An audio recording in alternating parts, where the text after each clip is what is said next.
Hola, ¿cómo están? Hoy vamos a hablar de la clasificación de los seres vivos. Miremos esta imagen.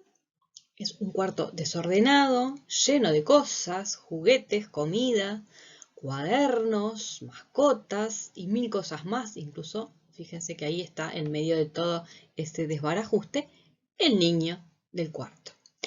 Intentar encontrar algo en ese cuarto rápidamente, al menos, es muy difícil.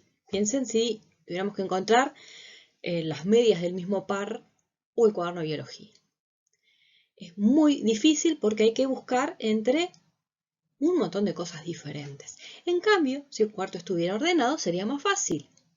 Necesitamos las medias, vamos al cajón de las medias y ahí las encontramos. Los cuadernos están sobre el escritorio, ahí encontramos el cuaderno de biología. En la naturaleza ocurre lo mismo que con el cuarto desordenado. En un ecosistema se mezclan los abióticos y los seres vivos y en el mismo ecosistema conviven muchas especies de seres vivos diferentes. Entonces, para estudiar los seres vivos, lo que hacemos es ordenarlos en clases o en categorías, es decir, como que pusiéramos a los seres vivos en estantes o en cajones separados para que sea más fácil estudiarlos. Haríamos lo mismo que haríamos con las cosas en el cuarto. Las medias con las medias, los cuadernos con los cuadernos. Entonces, para eso tenemos que buscar qué características en común tienen esos seres vivos, ¿sí? Para ponerlos en las mismas categorías. Esa categoría en la que se agrupan los seres vivos que tienen características en común se llaman reinos. Los reinos se propusieron en la antigüedad, ¿sí? Solo que en la antigüedad, estamos hablando hace más de 2000 años, se identificaban los seres vivos como en dos reinos. Se clasificaban en dos reinos. El reino vegetal y el reino animal. Es decir, el arbolito pertenecería al reino vegetal y el pez al reino animal. Listo, había dos reinos y con eso se solucionaba la clasificación. Es decir, los seres vivos conocidos en ese tiempo caían en la categoría o bien vegetal o bien animal.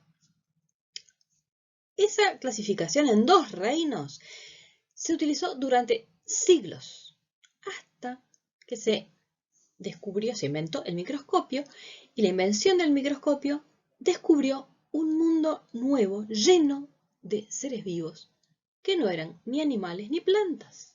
Entonces allí surgió el problema, ¿dónde ponemos esos seres vivos que no son ni animales ni plantas? Y a medida que se fueron estudiando y descubriendo nuevas características de los seres vivos, esa clasificación en dos reinos quedó inútil, ¿sí? Entonces se propuso un tercer reino, y 4, y luego 5, y hasta 7 reinos de seres vivos. En la actualidad consideramos la posibilidad de que existan 6 o 7 reinos de seres vivos según los diferentes autores.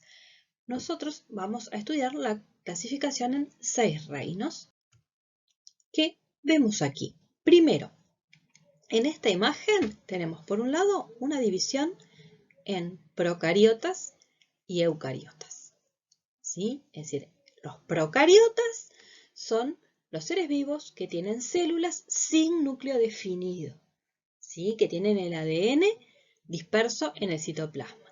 Y los eucariotas son los seres vivos cuyas células tienen el núcleo definido y el ADN está encerrado dentro del núcleo.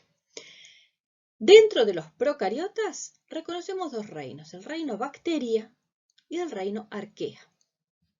Y dentro de los eucariotas, todos los demás, el reino plantae, el reino protista, el reino fungi y el reino animalia. Aquí vemos un venteveo. Sí, un venteveo es un ave, un pájaro, por lo tanto, el venteveo pertenece al reino animalia. Es un animal, pertenece al reino animalia. Aquí, en esta costa, vemos palmeras, árboles, arbustos, todos ellos plantas, por lo tanto estamos en el reino plantae. Las plantas pertenecen al reino Plantae. Bueno, estos son unos hongos que ahora en el otoño aparecieron en los lugares con pasto. Los días húmedos aparecen estos hongos. Los hongos pertenecen al reino Fungi. Es decir, los hongos pertenecen al reino Fungi. Bueno, en esta imagen vemos a unas personas que están observando en el agua esta coloración rojiza. Este fenómeno se lo conoce como marea roja y es causado por una multitud de pequeños organismos, pequeños microscópicos, organismos unicelulares que además son tóxicos y de color rojo, aunque hay dorados y hay marrones también, y estos organismos, como por ejemplo estos que causan la marea roja, pertenecen al reino protista. Bueno, en esta imagen, esta es una fotografía sacada con microscopio. Estos pequeños puntitos son bacterias, ¿sí? Las bacterias pertenecen al reino Bacteria. Este reino, hasta hace unos pocos años, se lo llamaba reino Monera. Es lo mismo, las bacterias pertenecen ahora al reino Bacteria, es un cambio de nombre. Luego, lo que vemos acá es un manantial, ¿sí?, de agua muy caliente, temperaturas muy elevadas, y en donde hay un montón de sustancias tóxicas, ¿sí? Por ejemplo, azufre y otros productos tóxicos que serían incompatibles con la vida de cualquier organismo, menos de unos organismos unicelulares y procariotas que viven en este tipo de ambientes, que se llaman arqueas. Las arqueas pertenecen al reino Arquea.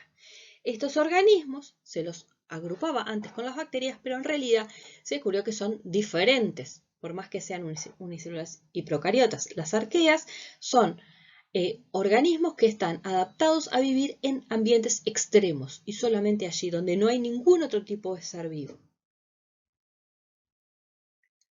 Ahora, ustedes habrán observado que los nombres de los reinos no están en español, ¿sí? Fungi en vez de hongos o plantae en lugar de plantas.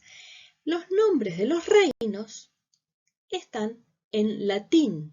Latín es el idioma que se usa para denominar a los seres vivos. Bueno, este caballero que aparece aquí en esta imagen, en esta pintura, es Carlos Linneo.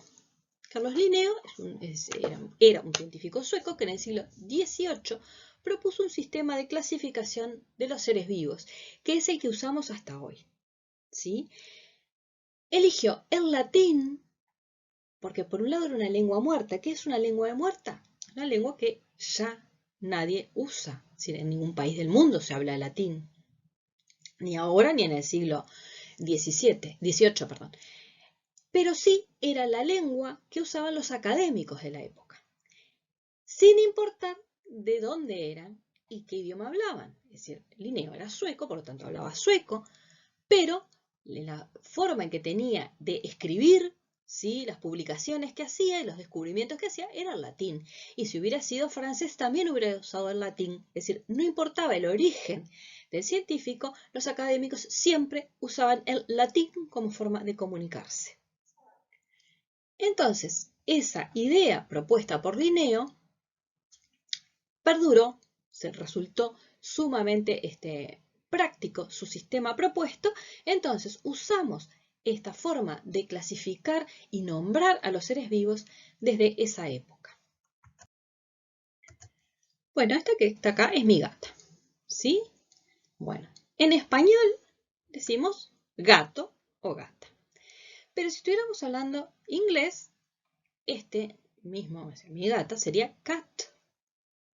Y si habláramos francés, diríamos chat. Y si habláramos alemán, Katze. Y así con cada idioma del mundo. Es decir, el mismo organismo, ¿sí?, mi gata, se le dice de una manera diferente. Y piensen en cada uno de los seres vivos que existen, de las millones de especies diferentes de seres vivos que existen, tanto actuales como extintos, si cada uno le dijera como le parece. Sería como muy difícil saber que se está hablando del mismo individuo. Entonces, siempre a la hora de mencionar, de nominar, de identificar a un ser vivo, lo hacemos con el sistema propuesto por Linneo, el método propuesto por Linneo, y en latín. Ese método utiliza dos palabras, el género y la especie. En el caso del gato es Felis catus, género Felis, especie Felis catus. No importa en qué idioma estemos hablando o en qué idioma se esté estudiando, el organismo siempre se le llama con esa denominación. Género, especie, género con mayúscula, especie con minúscula, siempre dos palabras y en itálica, es decir que así o en cursiva, con la letra inclinadita. Entonces, gato, no importa que vulgarmente le digamos gato, cat, chat o katze, es Felis catus, el nombre científico. ¿Sí? El nombre científico, no importa de qué idioma estemos hablando, es ese Felis catus, siempre en latín, siempre con dos palabras, género y especie. Veamos este ejemplo. Esto es un ceibo, ¿sí? Ceibo es un árbol propio de nuestro país. En el jardín del liceo hay un ceibo. Y para nosotros eso es el ceibo, pero el nombre científico del ceibo es este. Erythrina cristagalli. Otra vez, eritrina, una palabra, cristagalli, parecen dos, pero es una palabra. Erythrina cristagalli es el nombre científico en latín del ceibo. ¿Qué es Erythrina cristagalli? Quiere decir cresta de gallo roja. ¿Por qué? Porque la flor parece una cresta de gallo roja. Entonces ahora vamos a ver a otro ser vivo. Este ser vivo, al igual que ustedes y que yo, es un Homo sapiens. Esta es nuestra especie.